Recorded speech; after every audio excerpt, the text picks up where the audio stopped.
Python, la première chose qu'on doit faire, c'est d'importer une image, choisir une image, là, bien entendu, là, en fonction de ce que vous voulez faire comme scène, comme scénario. Et puis l'importer dans F-Spy pour pouvoir déterminer exactement la position de la caméra au moment où la photo a été prise. Ça, c'est super important. Une fois que c'est fait, ça, on va importer cette image-là avec toutes ces données-là de F-Spy dans Blender. Et puis, vous allez voir, automatiquement, la caméra va se placer exactement dans la position dans laquelle la caméra était placée au moment de la prise de photo. Je m'excuse là.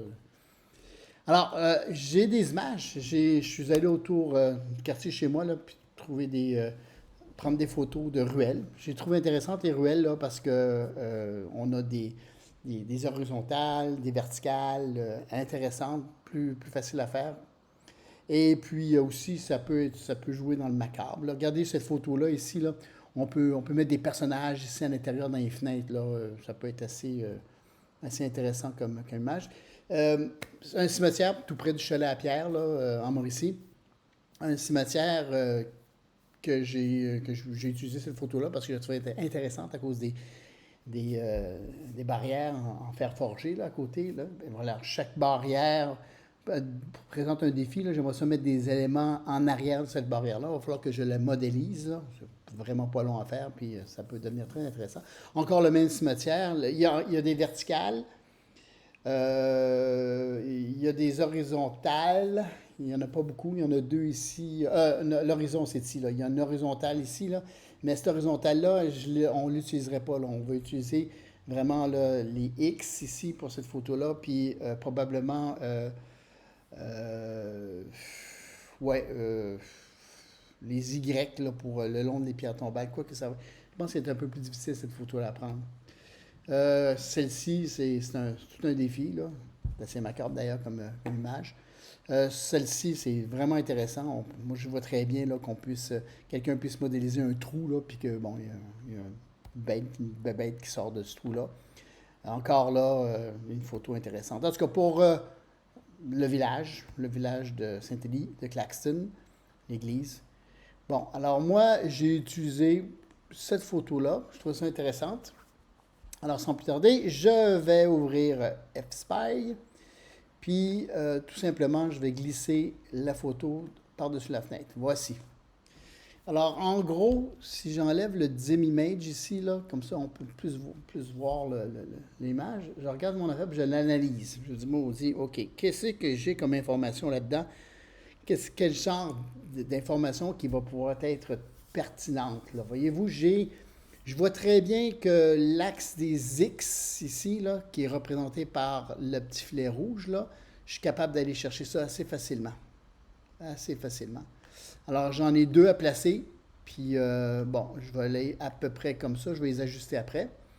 Puis, mais par contre, l'axe des Y comme ça, c'est pas évident parce que j'en ai pas long. J'en ai une ici, c'est sûr. Mais de l'autre côté, j'ai pas vraiment de correspondance. Je pense que.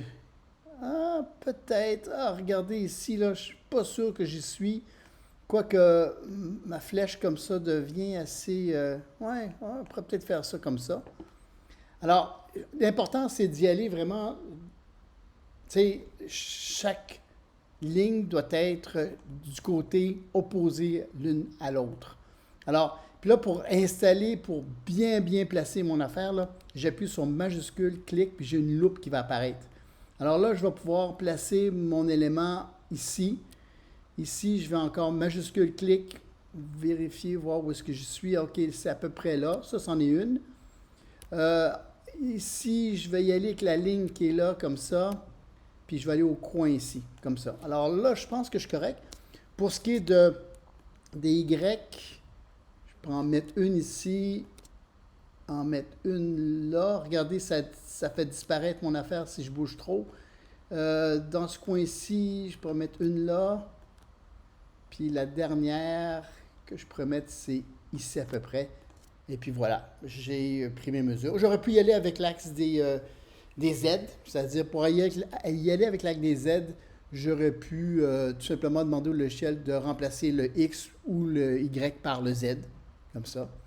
Puis pour être sûr et certain que ça fonctionne, mon affaire, je vais dans Guide 3D, venir chercher X, Y, Floor, puis juste vérifier, voir si ça rentre. Regardez là, je pense que ça fonctionne ici, ça fonctionnerait ici, puis je vais le garder là où je pense que le plancher est.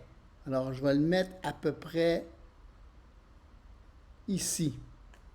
Il me semble que le plancher serait là. Tout va partir de là. Une fois important en Blender, là, à chaque fois que vous avez, c'est le centre du monde, ça va être ici. C'est à partir de là où tous les objets vont apparaître. C'est là que va voir apparaître le curseur 3D, en fait, dans Blender. Maintenant, il y a des références. Ça ici, là, on pense que ça mesure combien à peu près? Ça puis ça. Alors ça, moi, je pense que ça devrait mesurer 1 mètre et demi. Je parle de ça parce que vous avez référence de distance ici. C'est pas obligatoire, là, mais si je vais dans l'axe des X comme des Y, c'est-à-dire le vert, ça va être trop dur pour moi d'estimer ça mesure combien ça. C'est plus facile de mesurer ça ici. Moi, je dirais que c'est à peu près, mettons, 1 mètre. C'est pas plus grave que ça si vous ne l'avez pas vraiment. Parce qu'une fois importé en Blender, vous allez pouvoir réajuster, remettre dans les bonnes dimensions les éléments. C'est juste quelque chose, c'est un plus faire ça. Alors, une fois que c'est terminé, je vais sauvegarder mon fichier. Save as, je vais le nommer quelque chose qui a du bon sens. Alors, je vais le mettre sim fspy. Voilà, je tape très vite. Hein. Et puis, je vais enregistrer mon affaire sur mon desktop. Maintenant, il ne me reste plus que l'importer dans Blender. On va se voir pour une prochaine capsule.